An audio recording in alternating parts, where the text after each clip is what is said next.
Pozdrav youtuberi, evo novog tutoriala. U današnjem klipu ću vam pokazati kako da ubrzate vaš računar. Znači, u pitanju je Windows 7, ali nešto može poslužiti i za Windows XP. Osmicu nisam koristio, tako da ne znam.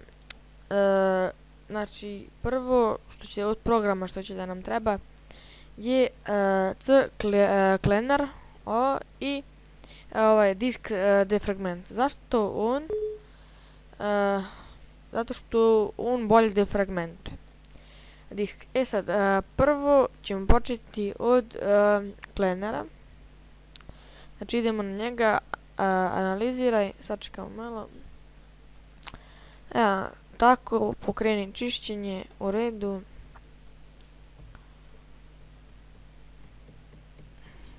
To je samo da vidite, znači. On je ovaj obrisan, znači idemo X. Drugo je ovaj program, znači. Da, i sad idete ovdje defragment ili ono izaberete. Šta vi želite, ali ako na primjer ne želite ovaj program da skinete, možete na drugi način. Idete računar, disk C, svojstva, čišćenje diska, ovo je pred. Znači sačekate malo, ovo sve ovako stavite štiklirano, obriši sistem datoteke. Otvorit će vam se ovako. Ja sam malo predefragmentovao, ali vi možete na nekih nedelju dana. U redu, brisanje datoteka. Sačekate malo, znači.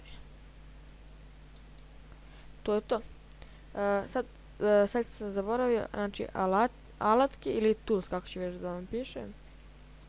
Idete defragmentuj odmah ili defragmentuj disk, kako će već da vam piše, znači meni je na srpskom. Izaberite već šta hoćete ili defragmentuj disk. Možete naravno da ga analizirate i onda idete to pa defragment i tako svaki. Ili već ako želite pojedinačno.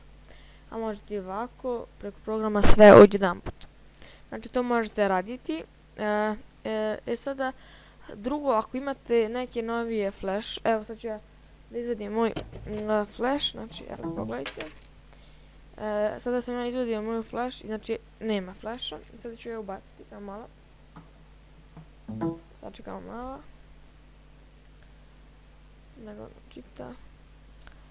Evo ga.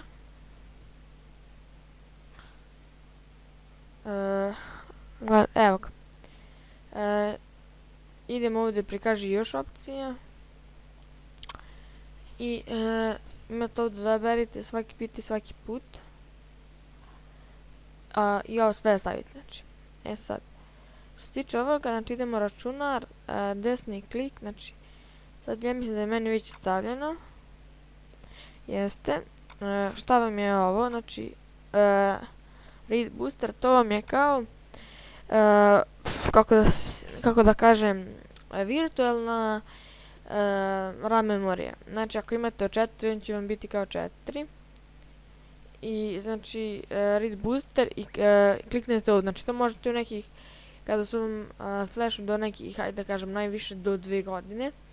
I znači ovdje stavite koliko će da koristite. Znači što više to brže. Idemo primijeniti. I u redu. To je bio prvi. Sad ako vi želite, znači, da vam izgleda ovako, ne znam, ovo lijepo i sve, da vam bude super, znači ovo nemojte raditi, znači, ali ovo je jako mnogo dobro. Idemo kontrolna tabla, zatim kontrolna tabla, sve stavke kontrolne table. Otvorimo ova i opcije napajanja. Sada šta je ovo? Ovo vam je manja potrošnja, ali sporiji rad računara. Znači ovako će vam biti stavljeno.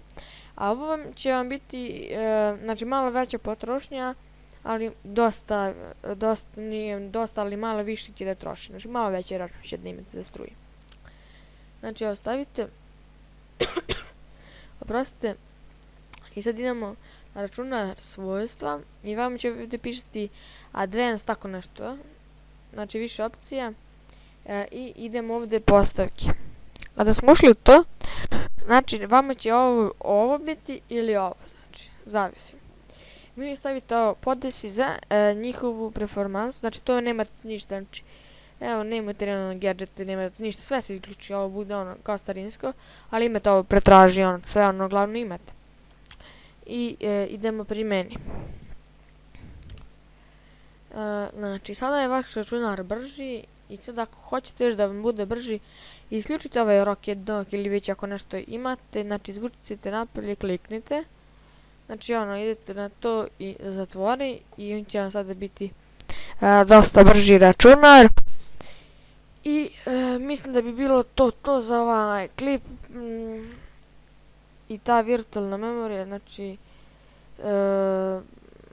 postoji još par načina da se ubrza, ali nisu to neki baš dosta pouzdani načini.